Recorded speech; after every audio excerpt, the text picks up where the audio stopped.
आज मैं आपको एक ऐसा उत्सव सुनाने जा रहा हूँ जो दीपावली के 5 दिवसीय पर्व का प्रथम दिन है।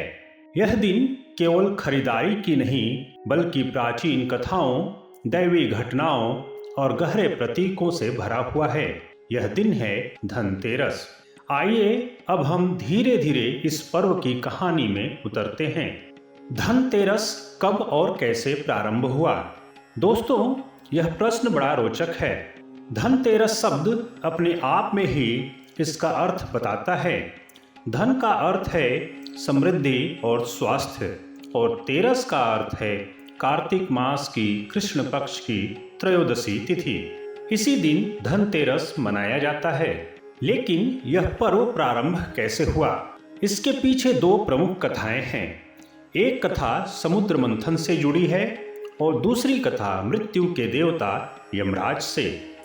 आइए दोनों कथाओं को मैं आपको विस्तार से सुनाता हूँ। पहली कथा है समुद्र मंथन और धनवंतरी का प्रकट होना। बहुत समय पहले देवताओं और दानवों के बीच युद्ध हुआ।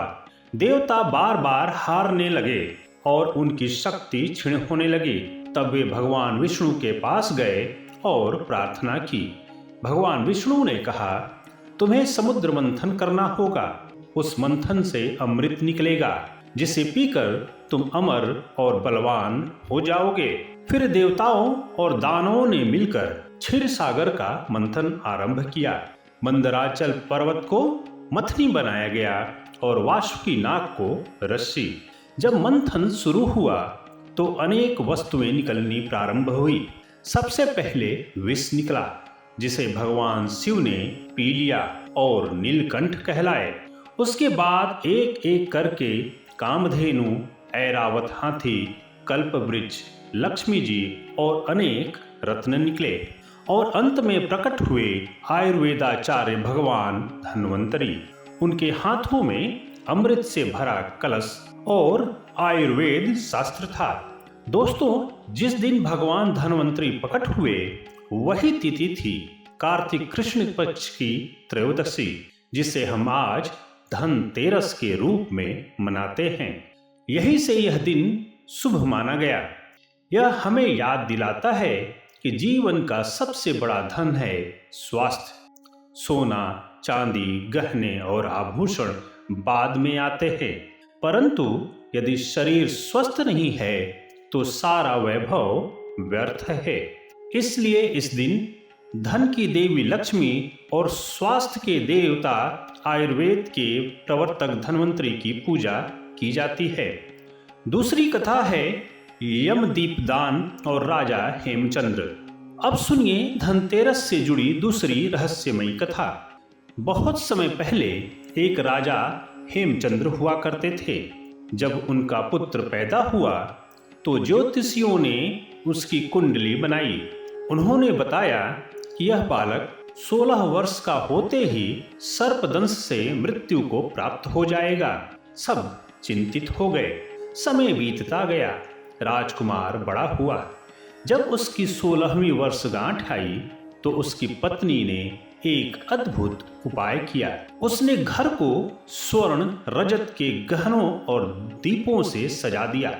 दरवाजे पर अनगिनत दीप जलाए। उसने अपने पति को जागते रखा और रात भर कहानियां सुनाती रही। जब मृत्यु के देवता यमराज सर्प का रूप धरकर आए तो उनकी आंखें सोने चांदी की चमक और दीपों की रोशनी से चौंधी आ गई। वे राजकुमार तक पहुंच ही न सके और खाली हाथ लौट गए। तभी से यह परंपरा बन गई कि धनतेरस के दिन दीप दान करना चाहिए। विशेषकर घर के बाहर दक्षिण दिशा में एक दीप जलाकर रखना चाहिए। इसे यमदीप दान कहा जाता है। इसका अर्थ है मृत्यु के भय से रक्षा और दीर्घायु का आशीर्वाद। धनतेरस का महत्व और परंपरा क्या है? दोस्तों, आपने देखा कि दोनों कथाओं से धनतेरस का स्वरूप कितना सुंदर बनता है। एक ओर यह दिन स्वास्थ्य का प्रतीक है और दूसरी ओर अकाल मृत्यु से रक्षा का। अब आइए जानते हैं कि इस दिन की परंपराएं क्या हैं। धन क्रय। इस दिन सोना, चांदी, आभूषण, बर्तन या धातु का सामान खरीदना शुभ माना जाता है। मान्यता है कि नया धन घर में लक्ष्मी का स्वागत करता है। यमदीप दान। सूर्यास्त के बाद घर के बाहर दक्षिण दिशा में दीपक जलाना आवश्यक है। धन्वंतरी और लक्ष्मी पूजा। लोग अपने घर और व्यापार स्थल की सफाई करते हैं, दीप जलाते हैं और लक्ष्मी जी की पूजा करते हैं। आयुर्वेद का स्मरण। कुछ लोग इस दिन तुलसी, आंवला या अन्य औषधीय पौधे भी घर लाते हैं ताकि स्वास्थ्य का आशीर्वाद मिलता रहे। सामाजिक और सांस्कृतिक दृष्टि। अब आप सोच रहे होंगे, केवल धन खरीदना ही क्यों इतना महत्वपूर्ण है? इसका कारण प्राचीन समय की अर्थव्यवस्था में छिपा हुआ है। उस युग में धातुएं और बर्तन परिवार की संपत्ति माने जाते थे। नया बर्तन खरीदना नए साल में नए अवसर का स्वागत करने जैसा माना जाता था। धनतेरस एक प्रकार से दीपावली की शुरुआत भी है। यह हमें याद दिलाता है कि अंधकार मिटाकर प्रकाश को लाना ही जीवन का सार है। धनतेरस का आध्यात्मिक दृष्टि क्या है? यदि हम गहराई से देखें तो धनतेरस हमें यह संदेश देता है कि सच्चा धन स्वास्थ्य है, क्योंकि बिना स्वास्थ्य के कोई भी समृद्धि टिक नहीं सकती। प्रकाश अंधकार को हराता है। यमदीप दान हमें मृत्यु और भय के अंधकार को मिटाने की शिक्षा देता है। नवीनता का स्वागत करें। नया धन खरीदना केवल वस्तु का अधिग्रहण नहीं, बल्कि नए अवसर और सकारात्मक ऊर्जा को घर में बुलाना है। इन सभी कथाओं और चर्चाओं का अगर हम निष्कर्ष निकालें तो आप समझ जाएंगे कि धनतेरस केवल बाजार में भीड़ भाड़ और बर्तन गहने खरीदने का दिन नहीं, यह दिन है धन्वंतरी देव के अवतरण का, जिन्होंने हमें स्वास्थ्य और आयुर्वेद का वरदान दिया। यह दिन है यमदीप दान का, जो मृत्यु के भय को दूर करता है, और यह दिन है समृद्धि, नए उत्साह और सकारात्मकता का स्वागत करने का।